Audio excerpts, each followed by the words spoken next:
ladies and gentlemen, the very word secrecy is repugnant in a free and open society, and we are, as a people, inherently and historically opposed to secret societies, to secret oaths, and to secret proceedings. We decided long ago that the dangers of excessive and unwarranted concealment of pertinent facts far outweighed the dangers which are cited to justify it. Even today, there is little value in opposing the threat of a closed society by imitating its arbitrary restrictions. Even today, there is little value in ensuring the survival of our nation if our traditions do not survive with it. And there is very grave danger that an announced need for increased security will be seized upon by those anxious to expand its meaning to the very limits of official censorship and concealment. My fellow citizens, at this hour, American and coalition forces are in the early stages of military operations to disarm Iraq, to free its people, and to defend the world from grave danger. On my orders, coalition forces have begun striking selected targets of military importance to undermine Saddam Hussein's ability to wage war. These are opening stages of what will be a broad and concerted campaign. More than 35 countries are giving crucial support, from the use of naval and air bases to help with intelligence and logistics to the deployment of combat units. Every nation in this coalition has chosen to bear the duty and share the honor of serving in our common defense.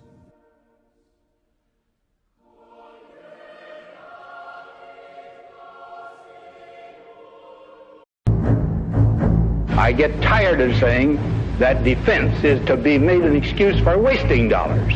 I don't believe we should pay 1 cent for defense more than we have to.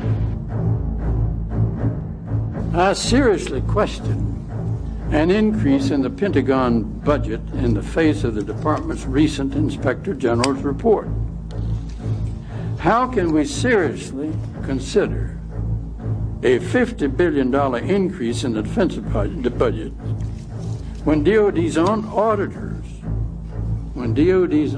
auditors say the department cannot account for $2.3 trillion in transactions in 1 year alone? It is, I was going to say terrifying. It is such a monumental task. I have met with 2 former officials of the Pentagon who served in the budget and controller and those areas. And I've mused over the fact that I've read some of these things and asked what they thought.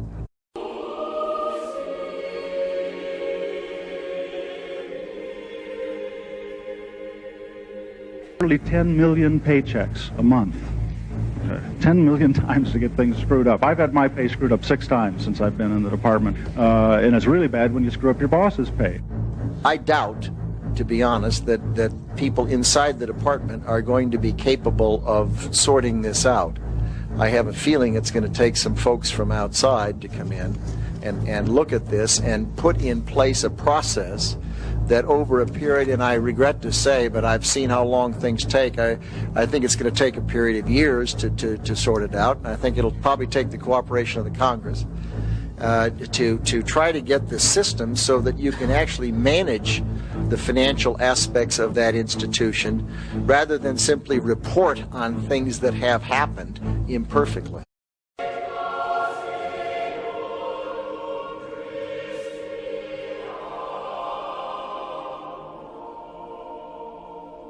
There's more oversight over the Head Start program than there is over the entire military budget. It's a terrible record, and it's preposterous that the Defense Department doesn't know what's happened to this money. This situation's a disgrace. It tells me that we can't meet our constitutional obligations to the taxpayers of our country to make sure that things are honestly and legally spent. We were told major cuts in education programs, and then we read, well, you know, $500 million is paid per year that isn't owed. It is an incredible thing that we arm the world and then turn around and come to Congress and say, look at all these weapons out there. They're almost superior to ours. They're comparable to ours. Well, of course they are. They're ours. We sold them to them. Since the end of the Cold War, we've sold more military weapons than the rest of the world combined. In the councils of government, we must guard against the acquisition of unwarranted influence, whether sought or unsought, by the military-industrial complex. The potential for the disastrous rise of misplaced power exists and will persist. Gentlelady from Georgia, Ms. McKinney. Oh, thank you, Mr. Chairman. Mr. Secretary, I watched President Bush deliver a moving speech at the United Nations in September 2003, in which he mentioned the crisis of the sex trade. The President called for the punishment of those involved in this horrible business.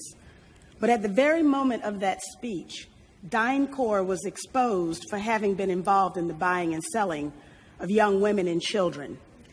While all of this was going on, DynCorp kept the Pentagon contract to administer the smallpox and anthrax vaccines and is now working on a plague vaccine through the Joint Vaccine Acquisition Program. Mr. Secretary, is it policy of the U.S. government to reward companies that traffic in women and little girls? According to the Comptroller General of the United States, there are serious financial management problems at the Pentagon, to which Mr. Cooper alluded. Fiscal year 1999, $2.3 trillion missing. Fiscal year 2000, $1.1 trillion missing. And DOD is the #1 reason why the government can't balance its checkbook. The Pentagon has claimed year after year that the reason it can't account for the money is because its computers don't communicate with each other. My second question, Mr. Secretary, is who has the contracts today to make those systems communicate with each other? How long have they had those contracts? And how much have the taxpayers paid for them? Finally, Mr. Secretary, after the last hearing, I thought that my office was promised a written response to my question regarding the 4 war games on September 11th. I have not yet received that response, but would like for you to respond to the questions that I've put to you today, and then I do expect the written response to my previous question, hopefully by the end of the week. I thought we'd become the occupiers and not the liberators, and we were out 3 years before the Americans. But I've had to look at that decision again. Because you voted for the Iraq Yes, War, of course. right? I mean, and in the book, you make it clear that you I thought think we made a mistake. Will you make it clear you don't think you got enough information? No, the Americans withheld information. I think the Americans knew that he didn't have these weapons. Certainly in the Pentagon, they knew, and they didn't tell us. And, you know, Chilcot did a great inquiry, but he wasn't able to look at the American evidence because the Americans didn't really cooperate with his inquiry. And now when I look at the American evidence, they didn't worry that he didn't have weapons. They were going to go for him anyway. They were into regime change. They wanted the regime to change and Saddam out. We had to have a justification if we were ever going to take action, and they had information that I believe they didn't communicate. Do you feel conned? I feel misled. I think that's the best word. We were not just misinformed, we were misled by the Pentagon. And I feel the basis of our decision. You see, I talked to the MI6 at the time, and I'm be honest about it. They said, look, they almost knew the address and the place and the street where these weapons were. And when you get that level of intelligence, which you didn't have at the time, but we were getting that, you have to believe what they say. Do you see but now? Afterwards, you find the Americans knew. It was the job of this unassuming committee to pass the definitive judgment on the most divisive British war of modern times, and the chairman delivered a central, damning verdict. We have concluded that the UK chose to join the invasion of Iraq before the peaceful options for disarmament had been exhausted. Military action at that time was not a last resort.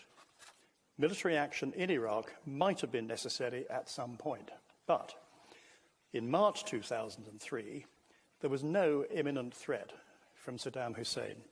That war will always be his legacy. But what does the report say today on 3 specific questions? Did he do a secret deal with President Bush? At George Bush's Texas home in April 2002, the report says Tony Blair offered the president a partnership to deal urgently with Saddam Hussein, but it does not say there was any secret arrangement. Later that year, Tony Blair sent the president this note, kept classified until now, saying he would be with the president whatever. The report says that note made it very difficult for the UK to withdraw support for US action. Did he lie about weapons of mass destruction? The report says there's no evidence Number 10 improperly influenced the text of the infamous WMD dossier, so no sexing up. But when Tony Blair presented the information, for instance, to Parliament, his weapons of mass destruction programme is active, detailed and growing. It says he deliberately selected information to reflect what he believed rather than the intelligence judgments. Was the war legal? The report says it's not part of its brief to declare on the legality of the war, but it does say the way the Attorney General, Lord Goldsmith, decided it was legal was far from satisfactory. And it also says the way Britain abandoned a second UN resolution while pushing for war undermined the United Nations. In the absence of a majority in support of military action, we consider that the UK was, in fact, undermining the Security Council's authority.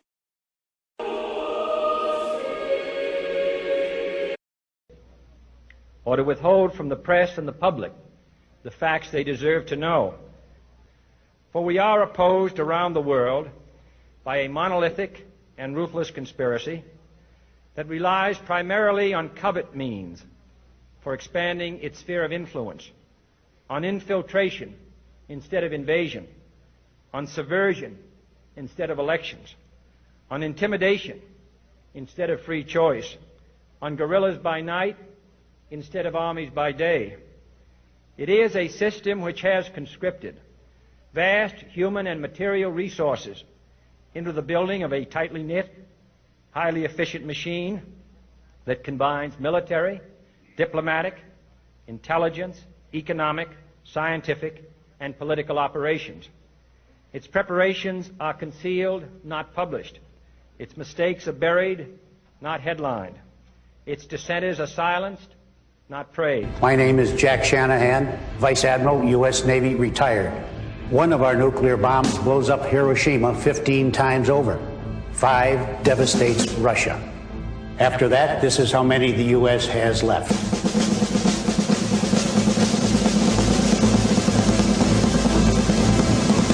I feel safe reducing nuclear weapons.